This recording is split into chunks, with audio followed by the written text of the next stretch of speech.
సభకు నమస్కారం. ఇప్పటిదాకా సినిమా గురించి మాట్లాడమంటే అందరూ నా గురించే మాట్లాడారు.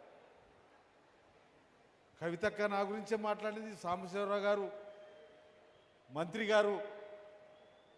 ఇప్పుడు తను నా పాత్రని పోషించడం కోసం వచ్చినటువంటి శివరాజ్ కుమార్ కూడా నా గురించే మాట్లాడుతూ ముగించారు.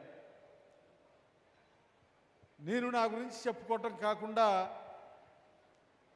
ఇవాళ ఈ చిత్రం నిర్మాణం జరగబోతుందంటే ఈ చిత్రం నేచురల్గా ఉండాలనేటువంటిది నా కోరిక. నేను ఏ పద్ధతుల్లో ఉండేవాడిని, నా పద్ధతి ఏంటి, నా విధానం ఏంటి, నా స్వభావం ఏంటి అనేటువంటిది ఉండాలి అనేటువంటిది. నా స్వభావం ఏంటి అనే దానికి వస్తే ఈ వ్యవస్థలో మార్పు రావాలి, మనందరిలో మార్పు జరగాలి. ఒకరిని ఒకరు మోసం చేసుకునే పద్ధతి కానీ, ఒకరినొకరు దోసుకునేటువంటి పద్ధతి కానీ, ఇక్కడ చిన్నోడు పెద్దోడు అనేటువంటి తేడా కానీ లేనటువంటి వ్యవస్థ కావాలని చెప్పి నేను కోరుకుంటున్న నా స్వభావం అది. ఇప్పటిదాకా దేశంలో, రాష్ట్రంలో, ఉమ్మడి రాష్ట్రంలో పేదోళ్ళకి ఏం కావాలి, వాళ్ళకి కావాల్సినటువంటి వాటి కోసం ఏం చేయాలి, ఆ చేతలు చర్యలు ఎట్లుండాలి అనేటువంటి పద్ధతుల్లో సిపిఐఎంఎల్ ప్రజాపంద పనిచేస్తూ వచ్చింది. ఆ ప్రజాపందలో ఉన్నటువంటి నేను ఇలా మీ అందరికీ ఓ గొప్పగా చిత్రీకరించి చూపించబోతున్నారు. ఇప్పుడు మాట్లాడినటువంటి వాళ్ళు కూడా నన్ను గొప్ప నాయకుడిగా మాట్లాడారు. నేను గొప్ప నాయకుని కాదు అని నేను అనుకుంటున్నా. సామాన్యుల్లో సామాన్యుని, సామాన్య ప్రజల కోసం ఆ ప్రజల్లో ఉండి ఆలోచిస్తున్నటువంటి వాడిని, అట్లా నన్ను చూడాలనేటువంటిది నా భావన. ఇలా ఈ చిత్రం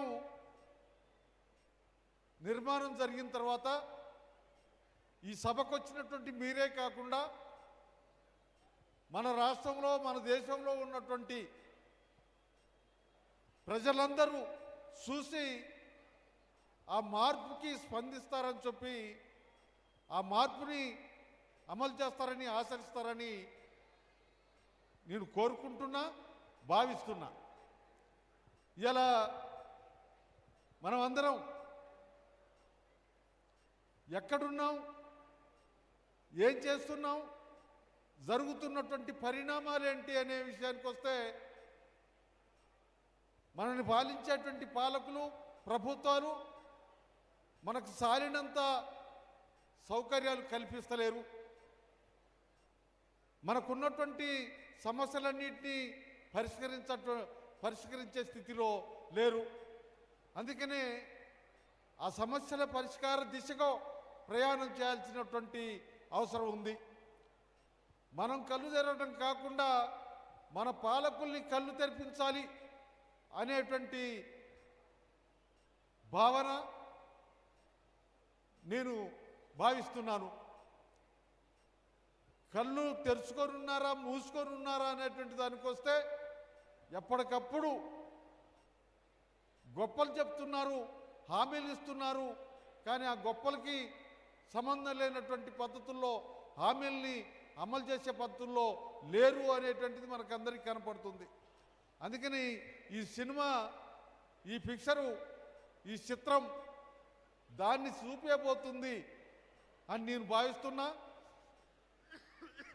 3 సంవత్సరాల నుండి డైరెక్టర్ పర్మస్ దీనికి సంబంధించినటువంటి నాకు సంబంధించిన నా బాల్యం నుంచి మొదలుకొని ఇప్పటిదాకా ఏంటి అనేటువంటి దాన్ని తెలుసుకున్నటువంటి హిస్టరీని ఇప్పుడు మన ముందుంచబోతున్నాడు.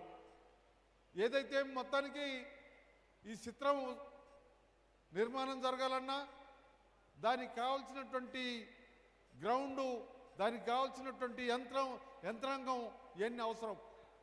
దాంట్లో మరి మనం ఎన్టీ రామారావుని చూసాం, ఇప్పుడు చిరంజీవి గారిని చూస్తున్నాం, ఇంకా చాలామంది సినిమా యాక్టర్లని చూస్తున్నాం, ఆ సినిమాలు చూస్తున్నాం. అటువంటి యాక్టర్గా ఉన్నటువంటి శివరాజ్ కుమార్ గారు పర్మిస్ పోయి కోరగానే ఒప్పుకొని ఓపికగా ఇవాళ మన పాల్వంచకి రావటం సంతోషకరమైనటువంటి విషయం. ఆయన ఆ చిత్రాన్ని మనందరికీ ఉపయోగపడే పద్ధతుల్లో, ఈ వ్యవస్థలో మార్పుకు కావలసినటువంటి పద్ధతుల్లో వ్యవహరిస్తాడని, యాక్షన్ చేస్తాడని చెప్పి భావిస్తున్నా. ఇలా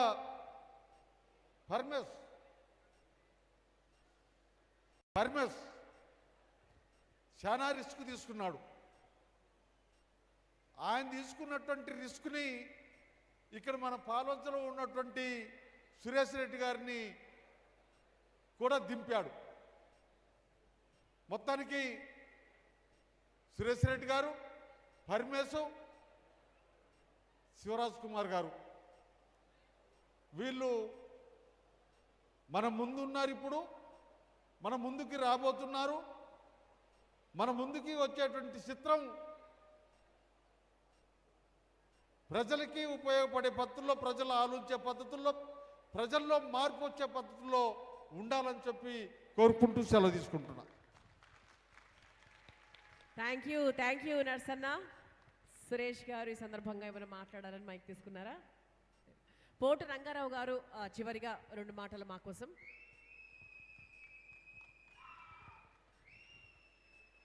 బిజినెస్ ఇంకా గట్టిగా వేయచ్చు, పర్వాలేదు.